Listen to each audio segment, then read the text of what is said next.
Hello, Jack. Great to see you. How are you today? Good. How are you? I'm doing very well. I just have to let you know that I just got back from a 2 week amazing trip in Scotland. It was the best trip of my life. Oh, did you really? Where did you go? I Everywhere. did everything, started in Edinburgh, went all the way up, like, did the whole north, then came down and spent 3 days in Glasgow. Oh my goodness. Oh, Now I know why you love it so much. yeah. Very jealous.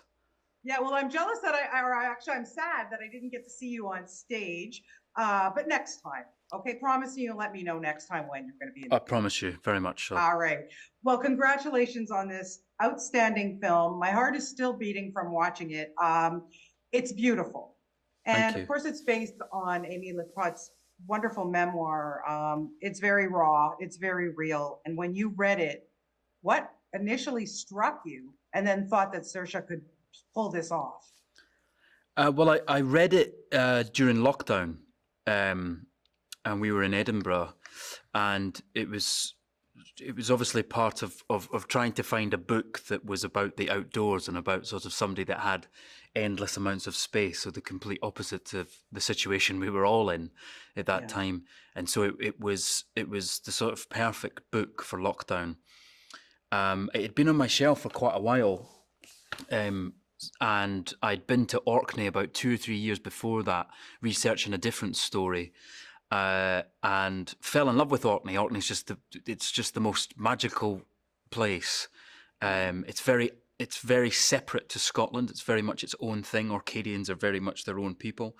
Yeah. So I'd always had a fascination with Orkney. And then when I read this book, um, Amy did two things very well that sort of helped during that period. Was, like I say, the writing about nature was wonderful.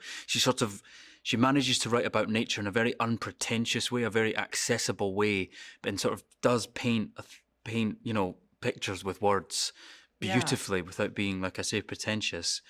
And then the second thing was the sort of overwhelming message in the book of hope, Mm. and sort of overcoming adversity. And Saoirse was sat, like we all were at that time in lockdown, sort of sat near me the whole time whilst I was reading it. And Yeah. very quickly, it's a very unique role, and she's one of the most unique actors in the world, Saoirse. Yeah. So it just made complete sense to me to throw it into her hands. And I just said, "You've got to read this," and we sort of went from there.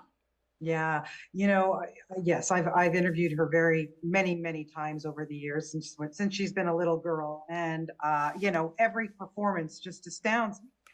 But this one, Jack, I mean, it's so raw, it's so real. Where the places that she has to go.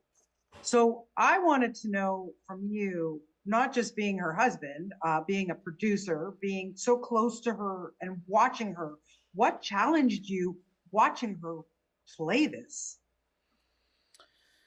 Um, I don't. But both her and I are incredibly similar with our how we approach our work. Is that we do take the work very seriously, but we've never taken ourselves seriously at all. And Yeah, so, even though she goes through a lot of things in this film, a lot of dark moments, and like you say, compared to her other work, it's certainly a lot darker, um, and a lot more raw in what was asked of her. But I'm still, even watching her, not acting with her like I've done before. yeah, I was still able to sort of dissimulate between her and the character. I didn't feel, you know, that she was actually going through it, right. because we've just never thought of work like that, and so that's why we've always gotten on so well.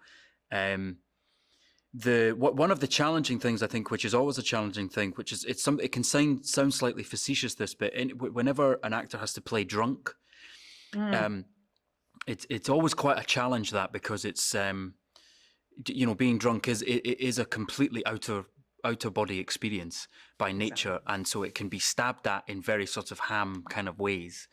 And her, the many skills that she has, um, seem to all combine into doing that so beautifully, but so horribly at the same time. I thought she Yeah, captured. There's some stuff that everybody's able to do, that sort of drunk falling over kind of acting, But the thing that really made the difference with what Saoirse did and what she wanted to look for was that sort of meanness that can happen when someone gets so drunk. And that is the Yeah. thing that can sort of ruin relationships and really tear Yeah. life down. And when she was doing that, particularly in her scenes with Papa, those were the only moments that I found that very difficult to watch in a way, because it's Yes. sort of seeing her in that light, which is not her at all. But she managed to do it so effortlessly and so believably. So that moment in particular was probably the only one that was a bit difficult. Yeah, yeah, there was that scene when he comes to see her after she's been beat up and they're sitting on the steps. And then she just looks at him and goes, "Want to go for a drink?" Yeah. And just his look, Mm. like, have you not been through enough? Like, Yeah. honestly, that there was a lot that stuck with me, but that one for sure. And when you mentioned their scenes together, 100%. Jack, we love seeing you on screen, of course, but taking on this producing role, are you really loving, you've done this before, but now, like, this is your baby. Do you really enjoy this part of the business? I do. There's no getting away from it. I do love it. I'm obviously still learning the all the different aspects of the job, because it's a job that I, having now done it a couple of times, and obviously worked with a ton of producers, it's a job that I Yes. still can't quite put my finger on, solidly what it is that they absolutely do, because you do everything. And I was involved in every aspect of this. It wasn't a tiny budget film. It was a sort of mid-range indie film. Right. And so everybody sort of had to pull their finger out at different moments and do things that they weren't necessarily there to do. But a lot of that was to do with the logistics of where we shot. It's not the easiest place in the world to shoot Orkney. It's quite Yes. remote. So there was loads of things, and Nora, the director, was very very patient and wonderful with me, in particular. Because like I say, I am still learning, but she was. Her and I got on very well, and there was a very good working relationship quite quickly. Because one of the great challenges of this film was the fact that Nora and Amy, who both co-wrote the script, Yeah. is particularly from where Nora has come from in her filmmaking in the past. She wants to create an environment of improv and everything sort of being very organic, which is quite a difficult thing to do. I've discovered as a producer is in this game, everybody's always wants, where's the script? Where's the script? Where's the script? Everything's based on the script. Yes, there's the names and the bankability of who's involved and whatever, but everything comes to the script. And so we had to work very hard to sort of try and protect Nora from sort of rushing in a script just because certain people need that. Certain Right. people don't have the same amount of imagination as directors and actors do. They need to see it. Understandably so, because there's always money at stake. Of course. So that was one of my favorite things, was sort of protecting that. And I think you can see it in the film, that sort of line we had to dance along always of having solid things, but then having the ability for things to happen out of nowhere. So are we going to see you direct soon? Is that your next goal?